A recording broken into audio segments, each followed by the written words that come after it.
The 2016 Rio Olympics. Upsets, history, unfair advantages, sore losers, unpatriotic conduct. Wow. And lastly, who will back up Ryan Fitzpatrick?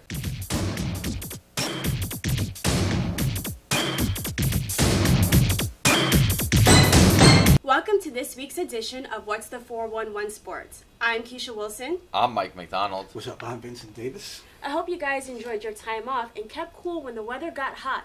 And speaking of hot, let's get to what's popping, starting with a report on the significant history made in the Rio Olympics 2016.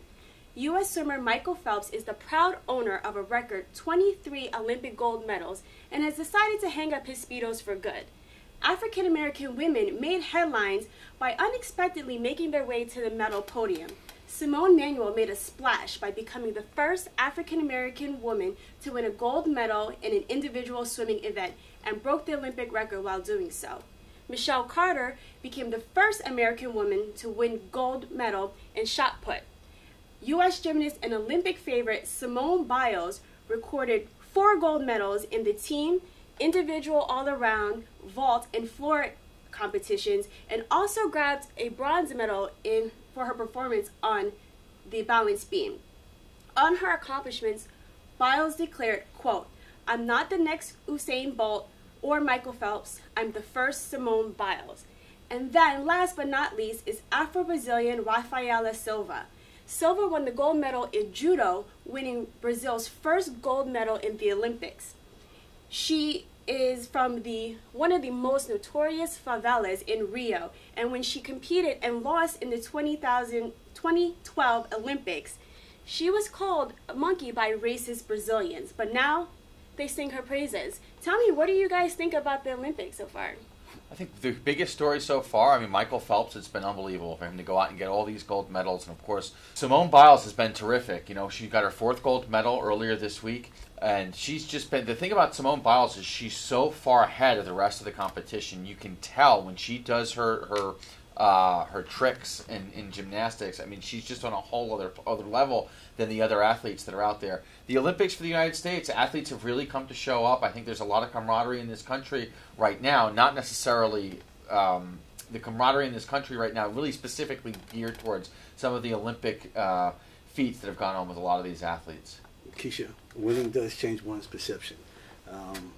Wayne Vanderkirk, it really impressed me. He won the gold medal. He broke the record held by Michael Johnson. He ran in 43:03 seconds. And what's so interesting about this is his mother was a world-class Olympic athlete. And during her time, she was not. They're from South Africa. She was not allowed to race because of the apartheid policies of South Africa and because of the sanctions that were applied to South Africa. And so this was like a great celebration. His trainer is a white South African, and it just shows how things over the years have just changed and how now he's embraced. And it was quite impressive. Yeah, I love the Summer Olympics. I am so excited. It's sports sensory overload, and I'm going to be depressed when it's all over because I have to wait another 4 years for it to happen again. Michael Phelps, I have just really enjoyed watching him swim. This is his last Olympics, and he's just so... So he says. So he says, but I think it's going to be his final one. I think he's accomplished everything he needs to, and he's just in a different phase of his life. And all the finger wagging, the come from behind victories, the unexpected medalists, I just love it. I'm really excited. Well, we go from winners to losers. Of course, the U.S. women's soccer team was stunned by Sweden last week on penalty kicks in the quarterfinals. But that wasn't the big story. Not just them losing, but I want to know what your guys' reaction was after the game when Hope Solo went out and called the Swedish girls soccer team. So, she said that they were cowards. Let me ask you guys, is Hope Solo being a sore loser here? No, not at all. She analyzed how the game was played. And that was her analytical opinion. Hope Solo suffers from, I guess, bad press from the past, and it just follows her. And but it's no different than what happened with Cam Newton. It's no different what happens with a lot of athletes who you want your athlete to to not, you want them to be a gracious loser, but you don't want losing to be accepted, especially by athletes that you appreciate and that you want to see win. Yeah, I'll just jump in quickly. I think she was a little bit of a sore loser. She had a problem with Sweden's tactic against playing the U.S., which was to sit back and let the U.S. attack. And there's nothing wrong with it. It's not cowardly. It's smart. You don't get points for being super aggressive. And if the U.S. wasn't able to capitalize on the opportunities that were given to them, it's not necessarily cowardice on the part of Sweden. So I think it's a little bit of sore loser. Poor choice of words. Poor choice of words, because if the U.S. won, she wouldn't have said that. So I think it's a poor choice of words. And athletes give these sound bites to use. So I think she could have been a little more gracious. Well, stick with us, because coming up we've got a lot more to talk about the Rio Olympics. Football, basketball as well, so keep it right here. Welcome back to What's the 411 Sports. The USA men's and women's basketball teams have racked up plenty of wins over in Rio, but with the close wins recently by the U.S. men's team, do you still think that the men's team have a slight advantage over the other teams that are competing in the games? They certainly have an advantage, but I don't think that it's an unfair advantage. I think when you look at a lot of these other teams, other countries that are in the Olympics, they've got some NBA players on their roster. Even if it's only 2 or 3 players, that adds to a lot of experience and some of the talent that they have. And I think that what we've seen with some of these close games and the competition that the U.S. has faced so far throughout these Olympics, these games are pretty close. So I don't think it's like that the U.S. is so far superior to a lot of these other teams. And I'll say this to end it. I think that if the U.S. does not win the gold medal, I don't think it would be as much of a complete shocker as a lot of people think that it would be.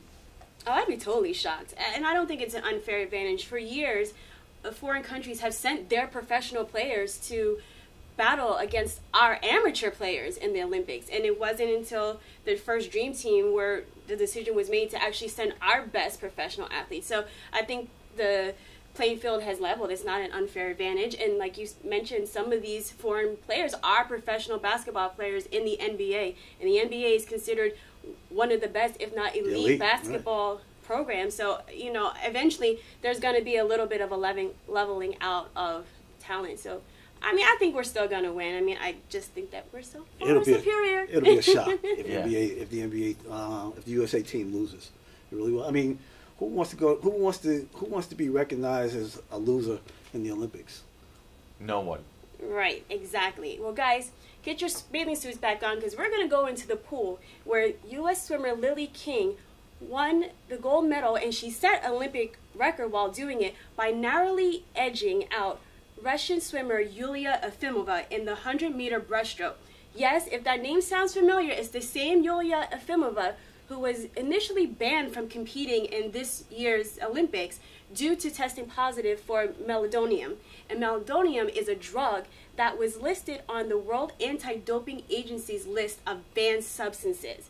Should Efimova been allowed to compete in Rio, and after the findings of doping in Russian athletics, should anyone on the Russian team been able to compete?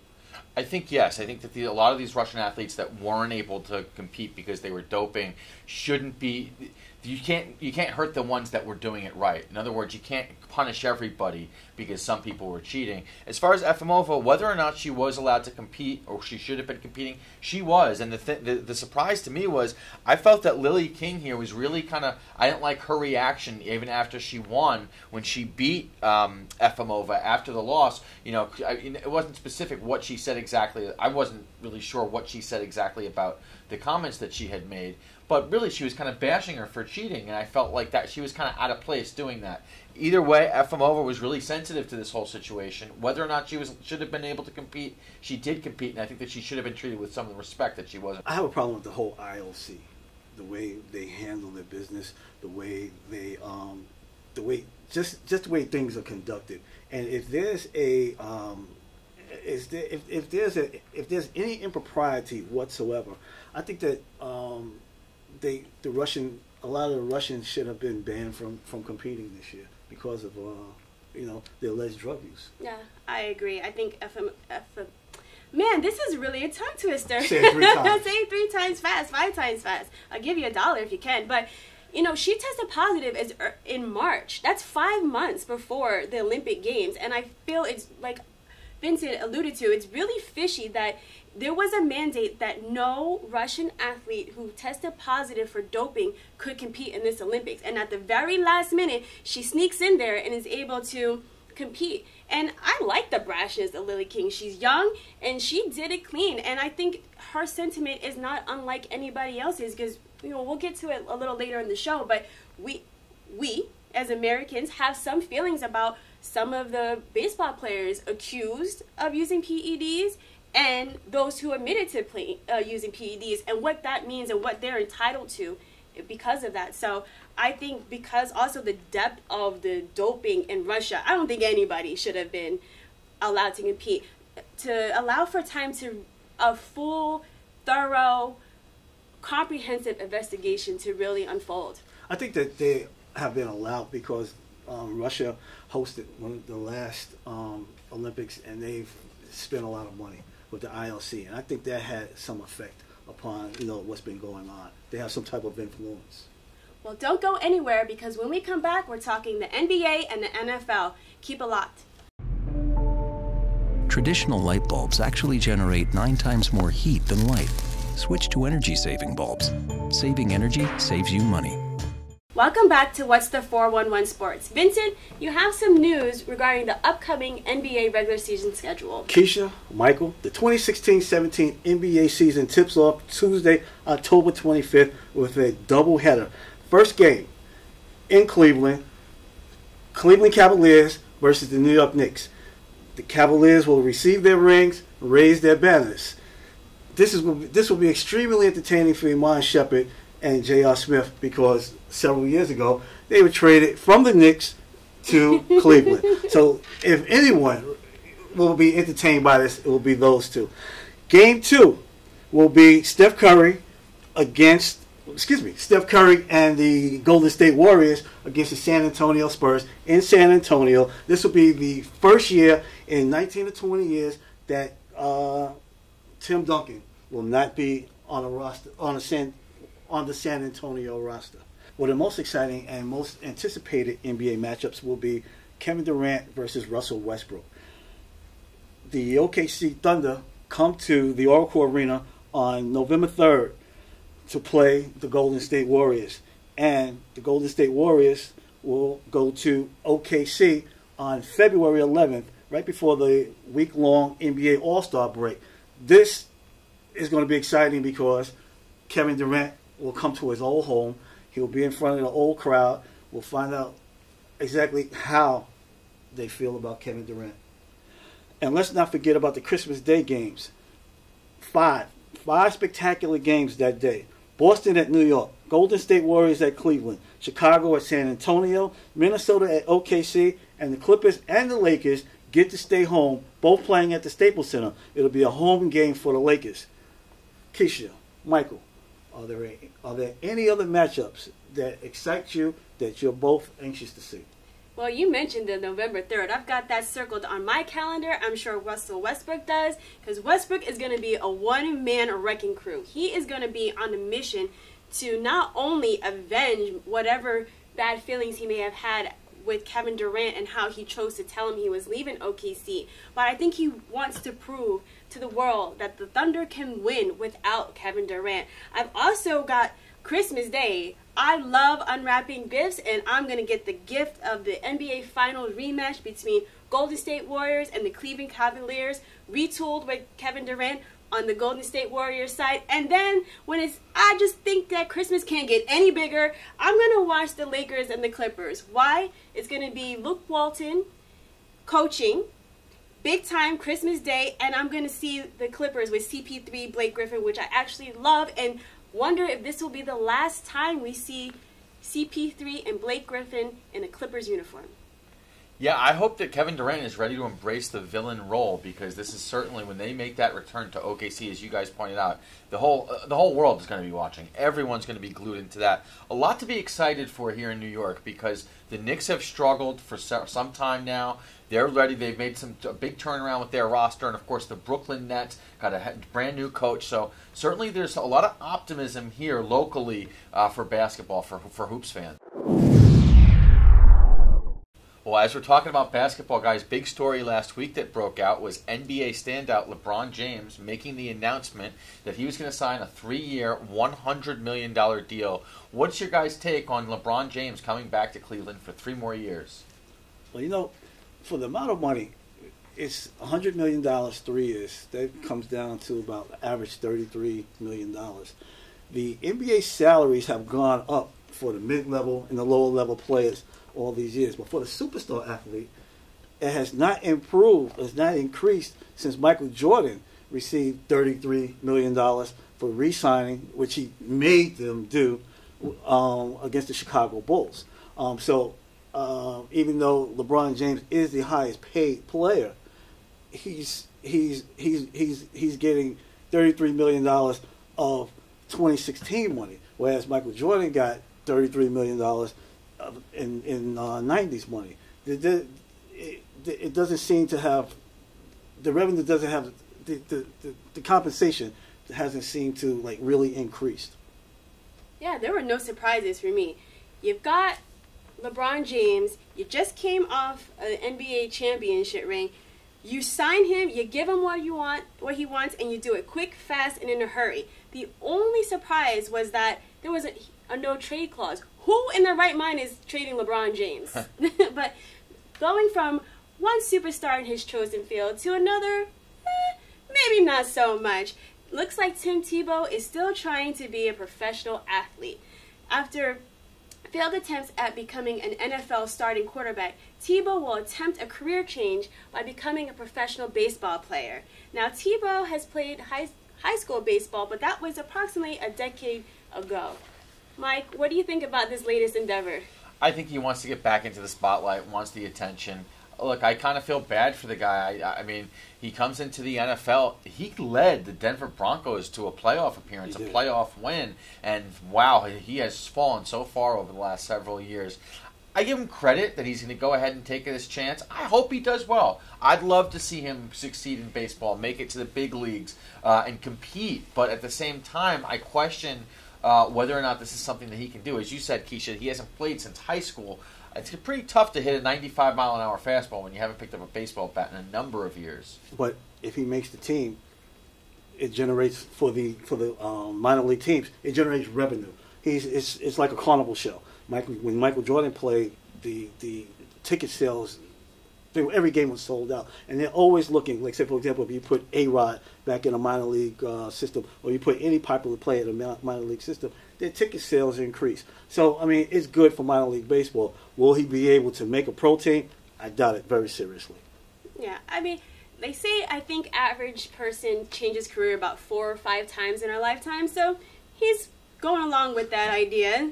But the only problem that I have is that there's been reported that some people in his camp want him to have a fast track to the major league, and I don't think that's cool. He has not picked up a bat since junior year in high school, and we haven't even heard of him when he was in the NFL on his off season playing baseball. Right. So I feel as though he should really play his dues. He has to earn it. Yeah.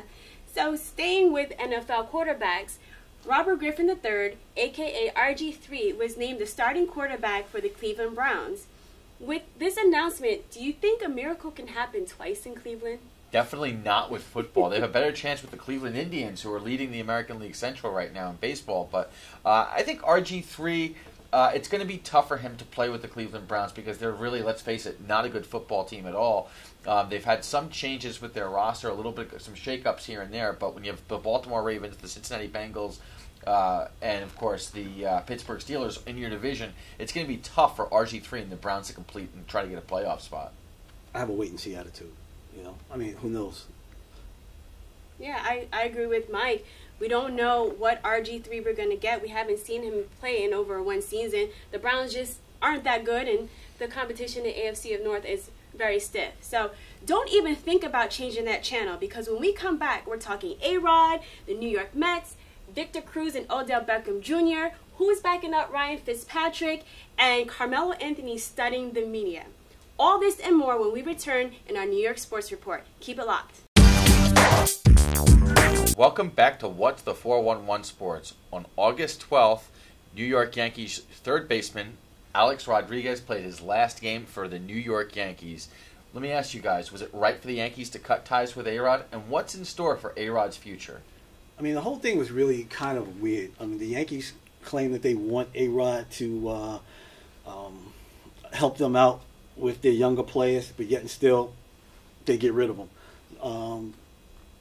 Girardi wanted to play him for the last 4 games, but yet and still he only plays the last 2 games.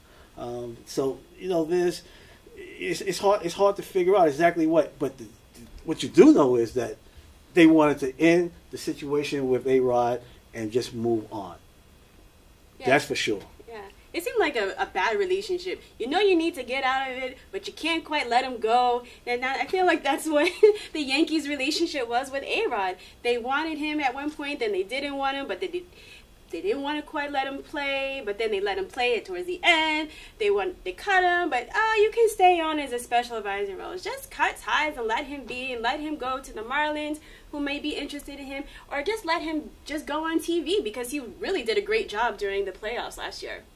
I think the Yankees came off looking really petty here. I think a lot of this stems from when Alex Rodriguez and his legal team went ahead and they were going to go ahead and sue Major League Baseball and the New York Yankees. And this was several years ago. And I think it's pretty evident that the fact that the Yankees are getting rid of this guy, you know, when there's still 5 or 6 weeks left in the season, I think it's pretty clear that the Yankees are not over that resentment that they have from when A-Rod went ahead and he really damaged the team.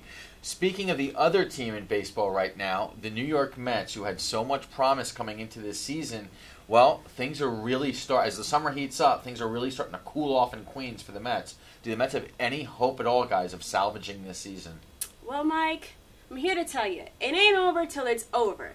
But mathematically, the Mets are still in it, but they have very little room for error. They can't have any major skids, or else they're going to be watching the playoffs from their living room couches. They're getting helped out a little bit, because their rivals are getting banged up. But they really need to help themselves. So they've got to get and stay healthy. They have to have some dominating pitching, and they got to get those bats alive.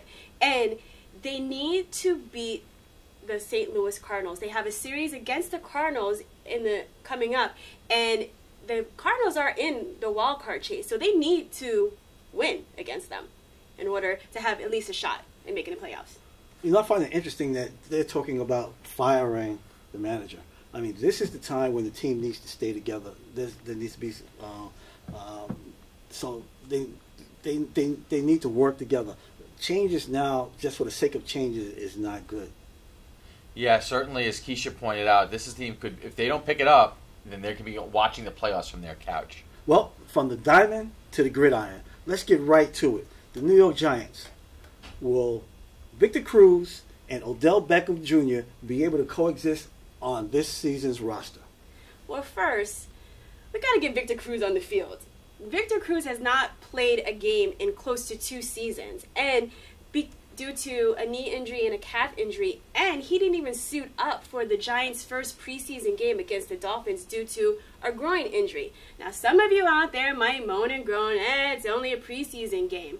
And normally, it's not a big deal, but it raises an eyebrow when the absence is due to an injury to an already injury-prone player. Now, if Victor Cruz doesn't lose his spot to one of the other wide receivers vying for some playing time, and he's about 65 to 70% of what he used to be, then Odell Beckham is going to reap the benefits of having another person the caliber of Victor Cruz on the field, because it forces defense to be honest. They cannot double team Beckham and let someone like Cruz run free.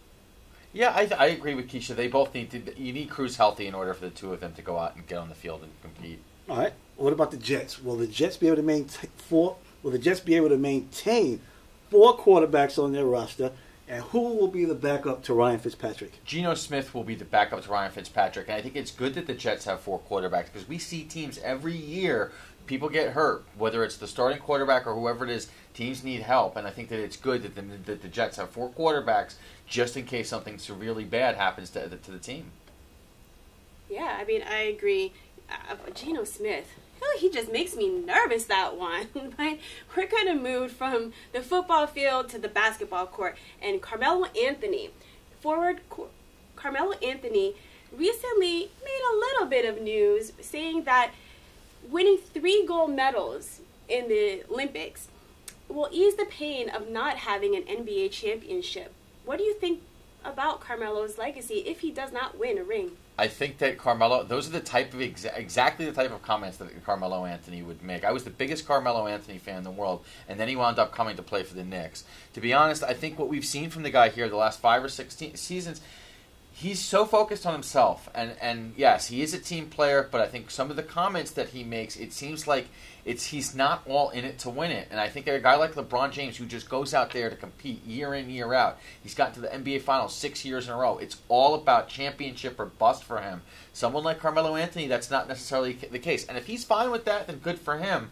But for me, as a Knicks fan, I want someone who wants to win a championship more than anything else, and that's all they're focused on. And I don't see that from Carmelo Anthony. And traveling over to the great borough of Brooklyn, the Brooklyn Nets have released their 2016-2017 regular season schedule. The Nets will kick off their season on October 26th in Boston, and they will come home 2 days later on October 28th to host the Indiana Pacers. Now, it seems like a small amount of their games, I think 16 out of 41 home games, will take place on Friday, Saturday, or Sunday. And they have about 5 games to be played on Sunday afternoon. Now, of course, in the Great Battle of the Boroughs, which I named, nobody else said that, I said that, we have some games. We have 5 games against the Knicks and Nets. And if you're interested, here they are. On November 9th, the Nets will travel to Madison Square Garden. On February 1st, 2017, they will host the Knicks at the Barclays Center. On March 12th, 2017, they will also host the Knicks at the Barclays Center. And to wrap up the series on March 16th, 2017, they will go to MSG. Welcome back to What's the 411 Sports. Now we come to the part of the program where somebody is going on the bench. This week, Mike is going to do us the honors and tell us who he's putting on the bench. 2 Olympic athletes, boxers Jonas Junius from Namibia and Hassan Sada of Morocco. Now, both of these boxers were accused of sexual assault from maids in the Olympic Village in Rio. Very disturbing. What's your guys' take on this? Sexual assault is just never okay, but I just kind of have an extra worry that it took place in Rio, allegedly. And Rio has been well documented for the government corruption and questionable police tactics. So I just worry that maybe this case won't get the attention that it deserves. Yeah, sexual assaults is a no-no. But we have to wait out the process. You know, we have to find out if they're really guilty, if it really happened or not. Yeah. And with so much going on with the Olympics, not just with the sports, but with stuff that's gone on outside of the sports world, as Keisha pointed out, it might not get the attention that it could. Well, guys, it's about that time we say goodbye to all our friends out in TV land, but don't worry, you can keep up with us until we meet again next week by following us on Twitter and Instagram, friending us on Facebook, and subscribing to our YouTube channel, all at 411 Sports TV. I'm Keisha Wilson, and on behalf of Mike McDonald and Vincent Davis, I'd like to thank you for joining us, and we look forward to seeing you again next week.